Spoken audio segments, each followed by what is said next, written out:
Indonesia memang sudah memiliki satelit komunikasi sendiri seperti Satria. Namun satelit jenis itu dibuat untuk layanan sipil, bukan untuk kebutuhan militer berteknologi tinggi seperti navigasi rudal, akurasi targeting, atau peringatan dini pertahanan udara. Karena itu, pertanyaannya sangat penting. Jika Indonesia masih bergantung pada sistem navigasi satelit asing seperti GPS atau GLONASS untuk mendukung akurasi rudal dan sistem pertahanan udara, apakah kemampuan tempur kita bisa dipengaruhi dari luar? Bisakah sinyal navigasi itu dilemahkan, diganggu, atau dimanipulasi? Dan apa dampaknya bagi rudal-rudal TNI di darat, laut, maupun udara?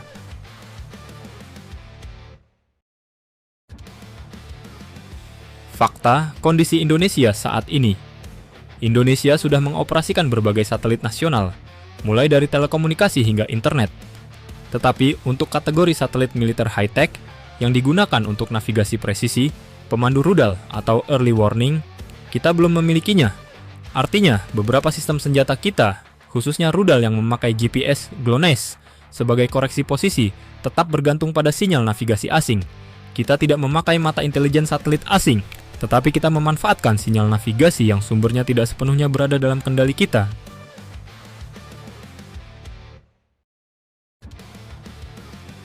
Bandingkan dengan Singapura.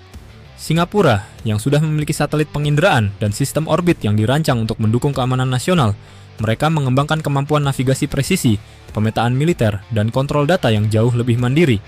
Singapura tidak menunggu sinyal atau data dari pihak lain untuk menentukan pergerakan pasukan atau menganalisa ancaman. Mereka memiliki kedaulatan data orbit, sesuatu yang hingga kini belum dimiliki Indonesia.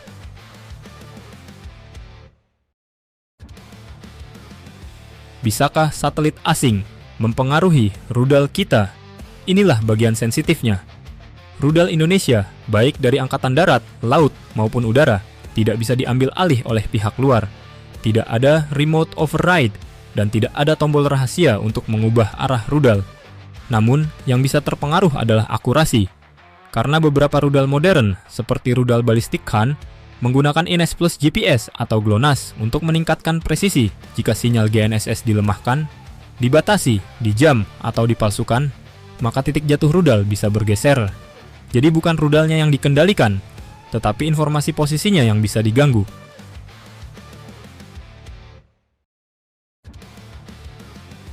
Risiko nyata, jamming, spoofing, dan delayed signal. Ada 3 risiko utama. 1. Jamming GNSS. Musuh memancarkan sinyal pengganggu untuk menutupi sinyal GPS, GLONASS, rudal, atau drone bisa kehilangan koreksi posisi. 2. Spoofing. Sinyal palsu dikirim dengan kekuatan lebih tinggi, membuat sistem navigasi percaya koordinat palsu. Akibatnya, rudal bisa melenceng dari target. 3. Degradation, restricted service. Dalam kondisi tertentu, negara pemilik GNSS bisa membatasi kualitas sinyal di wilayah tertentu efeknya. Akurasi turun tanpa kita sadar. Yang paling berbahaya adalah ini. Rudal tetap meluncur, tetapi tidak sampai tepat di tempat yang kita inginkan.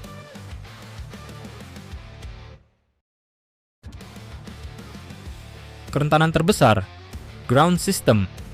Banyak orang berfokus pada satelit di orbit, padahal titik terlemah justru ada di bumi. Sistem komando, komputer navigasi, dan integrasi datanya, jika tidak dilindungi dengan standar militer, bisa menjadi target serangan siber.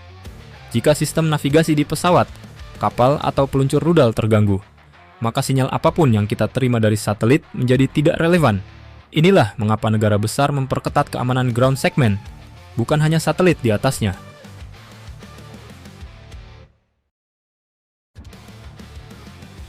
Dampak bagi pertahanan Indonesia. Apakah TNI lumpuh tanpa satelit sendiri? Tentu tidak. Radar rudal NASAMS, rudal Khan, rudal TNI Angkatan Laut, rudal jet tempur TNI Angkatan Udara, semuanya tetap berfungsi tanpa satelit asing. Yang terpengaruh adalah akurasi dan kecepatan keputusan. Tanpa navigasi yang benar-benar aman dan mandiri, rudal tetap meluncur, tetapi kualitas precision strike kita dapat terganggu. Dan dalam peperangan modern, pergeseran beberapa meter saja bisa mengubah seluruh hasil pertempuran.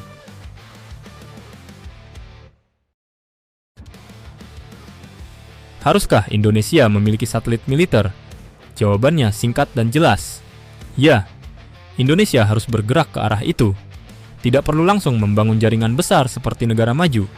Cukup mulai dari satelit navigasi presisi nasional, satelit penginderaan EOSAR untuk mendukung pertahanan, satelit komunikasi militer yang terenkripsi, dan Indonesia sudah jauh lebih aman dari intervensi eksternal. Dengan itu, kita bisa memastikan bahwa setiap koordinat, setiap target, dan setiap keputusan tempur berasal dari sistem orbit yang kita kendalikan sendiri.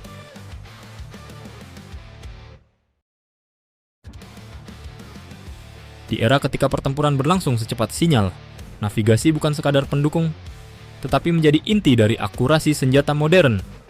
Selama Indonesia masih bergantung pada GNSS asing, kita menaruh sebagian presisi sistem senjata di tangan pihak lain. Namun, ketika Indonesia membangun kemampuan orbitnya sendiri, baik untuk navigasi, pemantauan, maupun komunikasi, kita tidak hanya menatap langit, tetapi juga mengamankan masa depan pertahanan negara. Namun kami percaya bahwa petinggi militer Indonesia lebih tahu dan lebih mumpuni.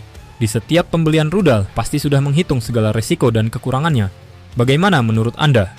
Jika ada data atau argumen kami kurang benar, silahkan koreksi di kolom komentar, agar kita bersama mengawal dan memberi berita akurat dan benar.